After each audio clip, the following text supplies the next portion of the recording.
Let's do it to listen to them again. So, all right. I won't be able to do too many recap, but we'll just continue from where we stopped last week. So we started looking at musical keys. And we said, how many keys do we have in music?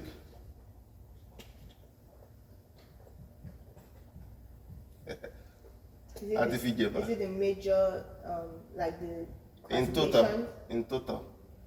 Like how many keys in total did you say we have in music? 7. A little more than that. 12. 12. So remember we said every key on the keyboard in itself is a key. The atonic major scale, we have 7 notes. But when we break down those 7 notes into their semitone components, remember we go from 7 to 12, right? So instead of just saying do, re, mi, fa, sol, la, ti, do, we had all the different embellishments in between. I've shown us a couple of weeks ago on the keyboard how that works. Now, just recap this once again. So once again, we have 12 keys in music. On the sharp side, we have about 7 keys. On the flat side, we have about 6 keys. And on neutral, we have about C. Now, if you count, just looking at this now, how many keys do you count? If you just count and add everything together. Math? It's 1, 2, 3 now. How many keys total? 12. 7 plus 6. What's 7 plus 6? 13. Plus 1. 14. So when we say we have 12 keys in music, how come we're having 7? How come we're having 14 here? Can anybody guess? Yeah, Times 2. Huh? One key has 2 something. 7 times 2. It's not times 2. All right. So that term is what we call. I'm gonna go ahead and wipe this, because at least I believe we should all get this by now. It's what we call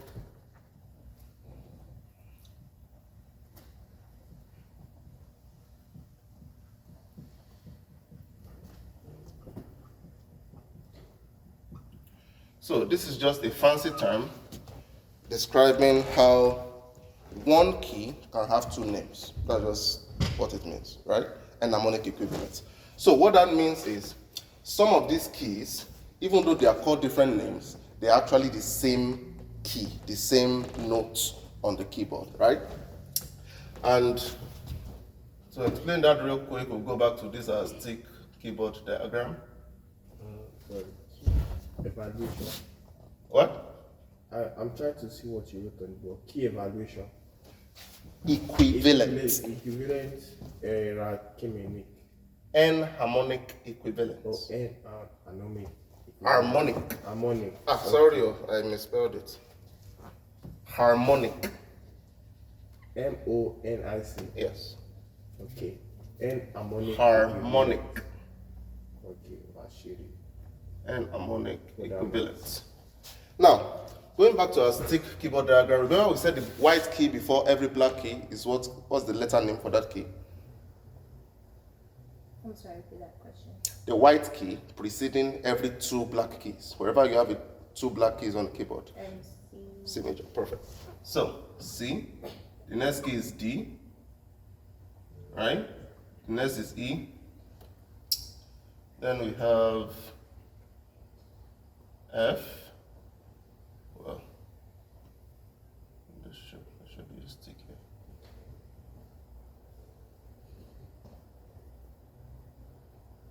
Which kind of keyboard is this? Anyway, you get the idea. F, G, A,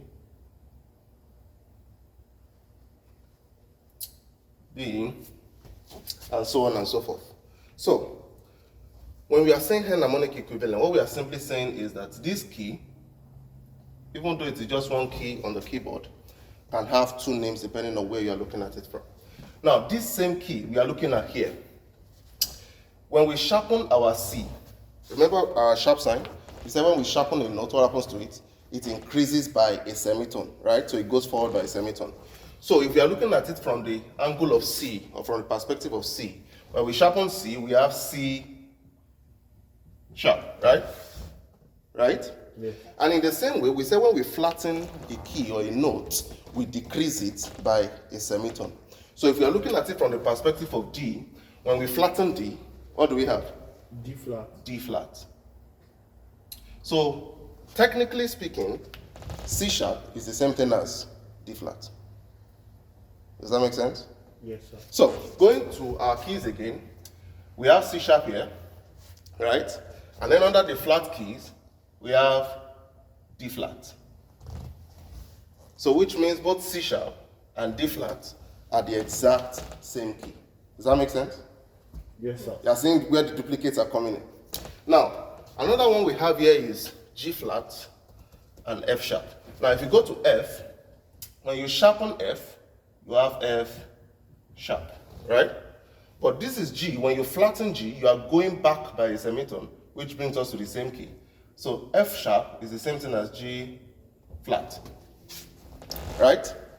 And if you go back to our keys again, you have G flat, and then you have F sharp.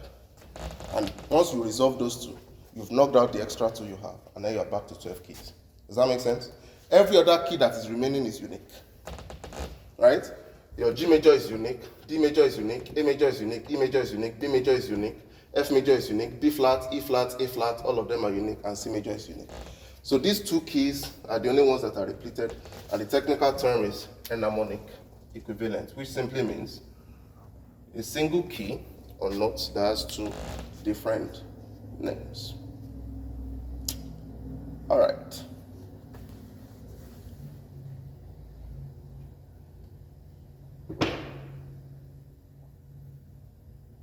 Are we together to that point? Yes. Okay.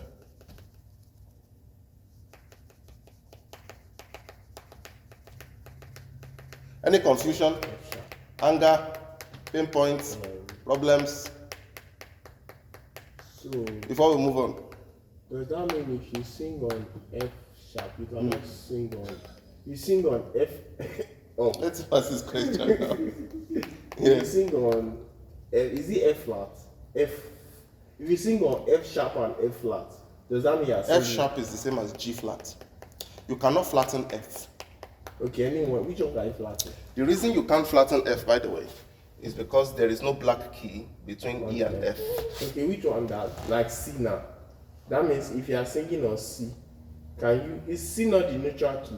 Yeah. If you sing on C flat and You C cannot flatten C either, sharp, because there is no black key between B and C. so which one can you flatten? You can flatten D because there is a black key before it. You can flatten E because there is a black key before it. You can flatten G because there is a black key before it. You can flatten A because there is a black key. Any key that has a black key before it can be flattened. So Now- as you can flatten A now. Yes. That means if you are singing A, you can sing on A sharp or A flat. No, A is a unique key.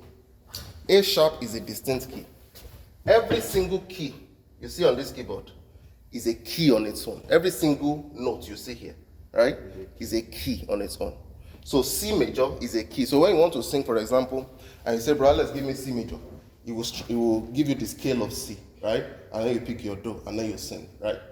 If you want to sing on C sharp, you say, give me C sharp. You give you the scale of C sharp. You sing on. So every note, every key you see on that keyboard is a distinct key in itself, but it's in repetitions. It's in repetitions of 12s. So what you have here is what you just have repeated 5 or 7 times on that keyboard. It's just a repetition of that one unit. Okay. Now, to bring it home and practicalize it, let's look at, please, is there more? I think we should, do you have one of those? I'll look at Okay. What page are you on? 35. 35. So, 35. The title of the song on 35 is Oh Bless the Lord, My Soul. Right? Now, when you look at this symbol, I'm not going to go into that yet. Because it's not our problem for now. So, but that's a clef, by the way, like I said. So, after that, you see that little sign? The flat sign, right? Now, remember what we have here on the board. Whenever you look at, now by the way, that thing you see there, that sign you see, whether it is sharp or it is flat, it's known as your key signature. Your key signature. Fancy way of saying musical keys, right? What does that mean? It is the key that opens that sheet. So if you don't know what the key of the song is, you will enter trouble if you are trying to translate what is inside, right? So what the key that unlocks your music sheet is that sign you see there. Now remember we said anytime we see only one flat sign, what key is that? When you look at that and you see just one flat sign after the clef, what key are you supposed to play on? F major. Is that clear? Like it's literally that simple. When you look at your musical piece, you see one sharp, you see one flat, you see two sharps, you see three sharp, whatever it is you see. What that is simply telling you is the key that that song is supposed to be played on. So when you see one flat, it means that song is supposed to be played on F major. So you go to your keyboard like Alex to do and you strike F major and then you start playing whatever the song is. Does that make sense? Yes. Let's open to another page. Okay, the very next one is one sharp, right? The very next page, right? One sharp. What key is that? And we have one sharp. G major, but there are two, okay, oh, G major. G major. Make sense? Yeah. Let's open to the next page. What do we have there? We have Three flats. yes. Okay, But so when we have three flats, what key is that? that would be E flat. E flat major. So you go to your keyboard and then you strike E flat. This is your key. You see that? Okay. E flat is the same as D sharp. Okay? F sharp is the same as G flat. G sharp is the same as A flat. A sharp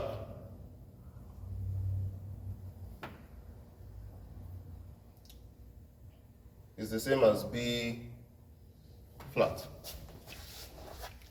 Okay, that's just to show I have a that. question. Okay. And it's probably going to segue into what you said you didn't want to do. Okay. So the flat symbol, I see that there is one that is on the line, and the other two, for the ones that are three, for the other two are in between the Spaces. spaces. Okay. So, from my prior knowledge of music, I know that that's the keys, the A, B, C, whatever. I think there is one is A, like each line is a key. Yeah. So that means this very first one is the one that denotes the actual key, then the other extra, maybe flats or whatever.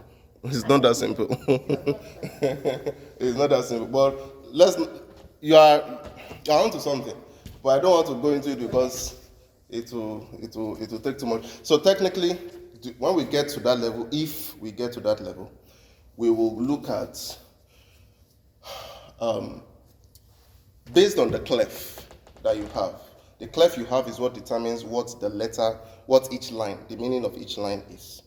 So for your treble clef, for example, your first line, we have a different letter compared to your bass clef's first line. So your clef is what determines what your lettering is on the line. So let's say on your treble clef, your first line is E, which it is. If you are singing on E flat, right, or E major, whatever, as long as it's E, it means your do is going to be on your first line. So any note you see on your first line is your do. Why not infuse that now, so it's easy to transition into It will take time. I mean, if we just tell them. Okay, no problem. You want us to are. do that? No problem. Let's do that in We 5 don't minutes. go into like learning. Because I want us to actually do practical transcription of songs. But no problem. Let's do that quickly. So, we have our musical stave. Actually, this is too big.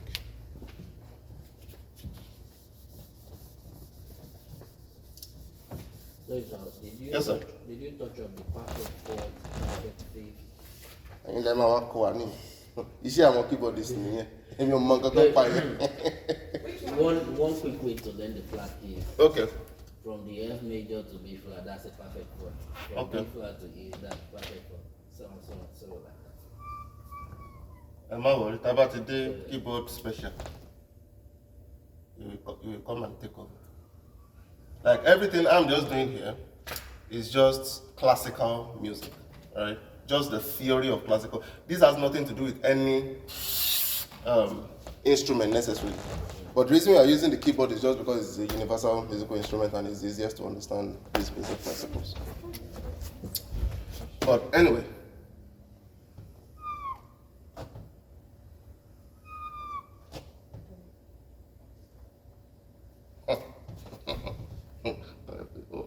Oh my lagbar. Okay.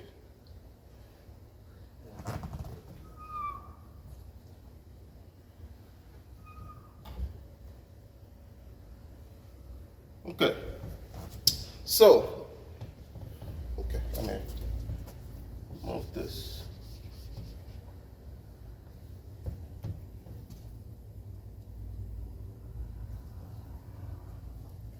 Now, these are two different, we call this a staff.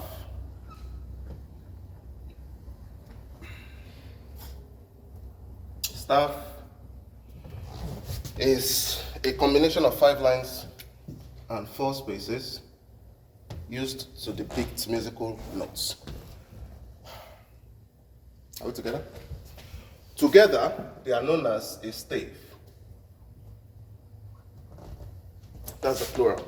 Now, usually in music, if you look at all any classical music we have around, you will see that you have one staff above, one staff below, and they are connected with a line. Now, the staff above fundamentally is always the treble staff, while the one below, yes, it's always the bass staff. So, to draw your treble, there are more technical ways to do this, but shall take this one like that.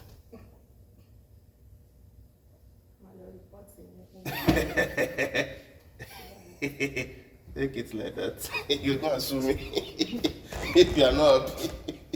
Anyway, so your treble staff looks like, and the and symbol you see on your phone. It starts from, well, let's leave that. Shall draw it anyhow you like. Huh?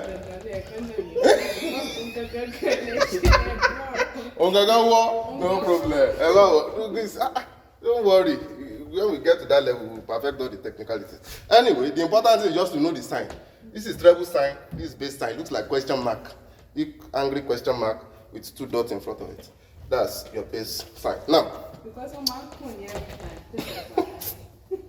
so for your treble, your first letter in your treble staff is your letter E. Right? And that's literally all you need to know, by the way. Okay. If you don't remember anything else, just know that your first letter in treble is letter E. E for Esther. In fact, that's phenomenal. Treble staff is E. You can never forget that. If you don't remember anything, E for Esther. Now, when you know E, from E you can calibrate your way up and down. Right? So, from what we did here, what is the next letter? Now, the way this goes is space, line, space, line, space, line, space, line, space, line, space. All right? So the space that follows a line is another note. And by the way, everything happening on this staff is based on our diatonic major scale. Do, re, mi, fa, sol, la, ti, do. Where do all the sharps and flats come in? We'll get there. Or you start actually reading the notes. Right? So your first letter is E, which means the next space will be what? F. And your next line will be what? G. And your next line will be what? A. And your next line will be what? B. And your next space? C. And your next line? E. And then Let me do, sir. E, and then F. Very simple. Yes, ma'am. Can I chip in my Sure. normal code? Sure. What I usually use that is easier for me, that makes it easy for me to read notes, is every line is every good boy does fine. Every space is space. So E, G, B, D, F. I was going to get there, but the reason I didn't mention, no, it's fine.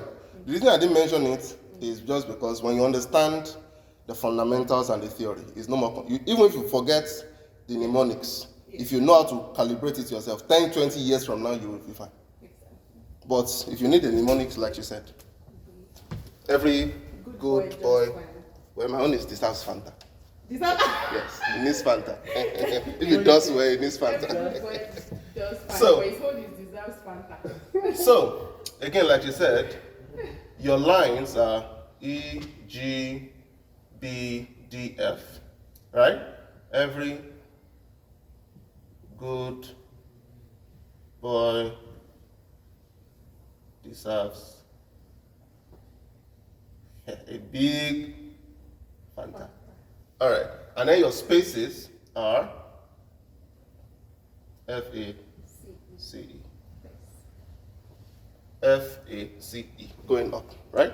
Now, for our bass stuff, your first letter is G for bass, right? G. And again, just like a treble, once you get your first line, you can calibrate your way up and down. So the next letter after G will be what? A. The next will be, the next space will be C. The next line will be, the next space will be, E, and the next line will be, F, and the next space will be, G, and the next line will be A. A. Right? So, again, if you need a mnemonic, Good boy does fine always. yeah, this year. Like they say, I have to be a boy. No, I just. Good boys deserve, you get the idea. Fanta, always. You know, Fanta is my favorite drink. For real? Yeah. May we not be poor in Jesus' name. And for your space, the mnemonic for your space is all cows eat grass. You know, poverty does a lot of things to you. One of the things it does to you is that it makes certain cheap things to be a reward for you.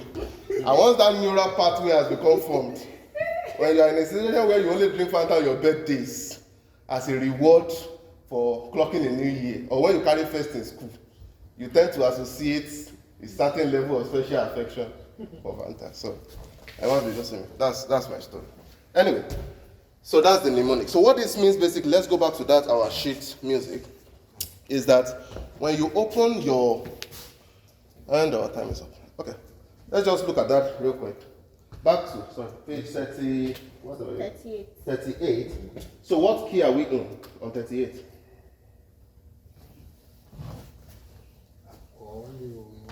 How many sharps or flats do we have? 3 flats. We have 3. 3. That's 3 flats, which is what? E flat.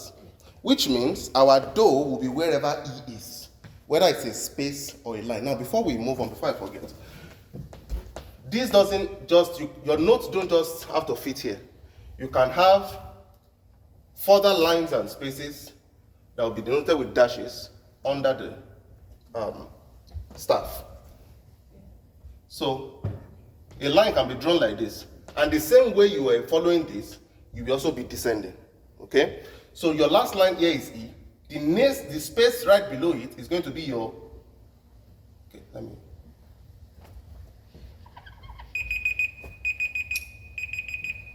It's going to be your D, and the next line right below it is going to be your C.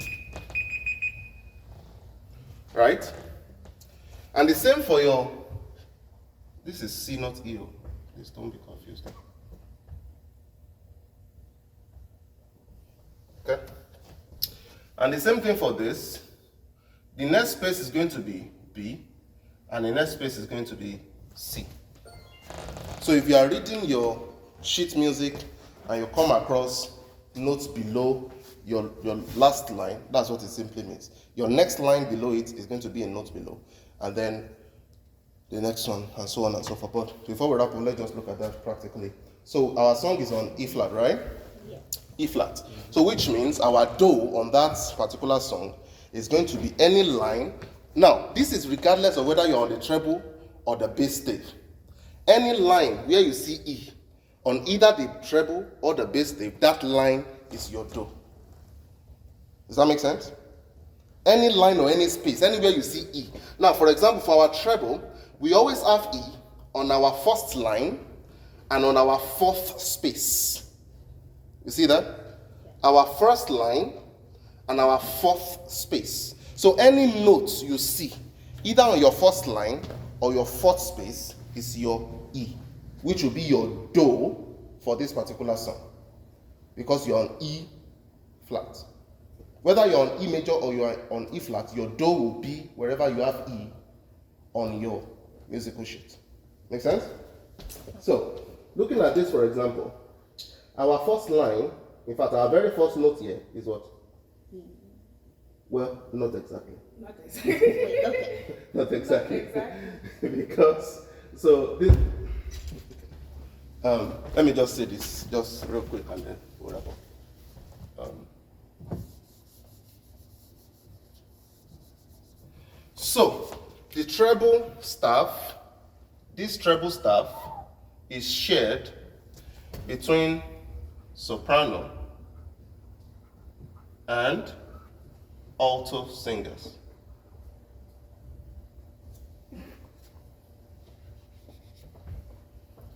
Alto. While your bass staff is shared between your tenor and your bass singers. Huh? All right. So in that order. So when you have a note, for example, you have something like this. Don't worry. You don't need to know what that is. Shout. When you shout out something like this, what it means is that the note above is your soprano. The note below is your alto. On your bass staff, the note above is your tenor, and the note below is your bass. And if there's a single note? And if there's a single note, it means both parts are singing the same thing. They are singing unison. It can often be denoted as something like this. Yeah. When you see something like this, it means both soprano and bass are singing the exact same note. They are singing unison. Soprano and alto. And if you see it on the bass staff, it means tenor and bass are singing the exact same note on that particular. Like if you notice there's this song we sang on Sunday. Remind me now. That song we sang. Yaros. Yes. What's the first part again? Christ the Lord is risen. No, the chorus. Chorus. Do, mi, so, do. That part is unison. That's why if you listen on Sunday, you notice I was not parting that part because it's unison for both soprano and alto. They are singing the same thing. Right? So, do, mi, so, do. Then you split into your parts. Does that make sense? Yes. Don't worry, it's okay to be confused. If you are confused, it's normal. It's fine. It's by practice. And you go over it again. But what we are just doing, again, like I said from the first class, what we are just doing here is to give you the foundations that you need. That if you choose that I want to know this, nothing is stopping you. Because with this